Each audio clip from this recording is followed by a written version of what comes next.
இது என்ன அப்படின்னு கேட்டீங்கன்னா மக்களை மடையன் ஆக்குறதுங்க. இங்க இருக்கிற மக்களை, இஸ்லாமிய மக்களை, கல்வி அறிவு இல்லாம இருக்கிறாங்க, பொருளாதாரத்துல மேம்பாடு இல்லாம இருக்கிறாங்க, வேலையின்மை இல்லாம இருக்கிறாங்க, ரொம்ப சிரமமா இருக்கு, மருத்துவம் சரியாக இல்லை, அதை மேம்படுத்துறதுக்கு என்னங்கிற திட்டங்களை எல்லாம் விட்டுட்டு ஜாதிய மாத்திரம் வணக்க வழிபாடும் ஜாதிய மாத்திரம் கையில் எடுத்துக்கிட்டு நீ அரசியல் பண்ண. இப்போ பிஜேபியே ஜாதி கட்சிங்கிற, இப்போ நீ என்ன, நீ பிஜேபியே ஜாதி கட்சின்னு சொல்லிட்டு வெளியே போவோங்கிற, அப்போ நீ ஜனநாயக கட்சியா?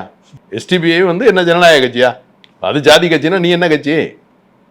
சரி, அப்போ ஜாதி கட்சியை சேர்ந்தவங்க ஆட்சி அதிகாரத்துக்கு வரக்கூடாதுன்னு சட்டத்தில் ஏதாவது ரூல் இருக்கா?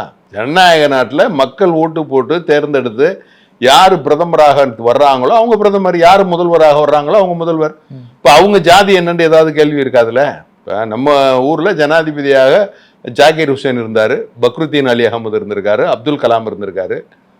அங்கே ஏதாவது கேட்டாங்களா இது இவர் என்ன ஜாதிங்க, அப்புறம் இவர் ஆக்கலாமாண்டு? இப்போ திரௌபதி முர்மு இருக்காங்க, மாண்புமிகு திரௌபதி முர்மு இருக்கிறாங்க.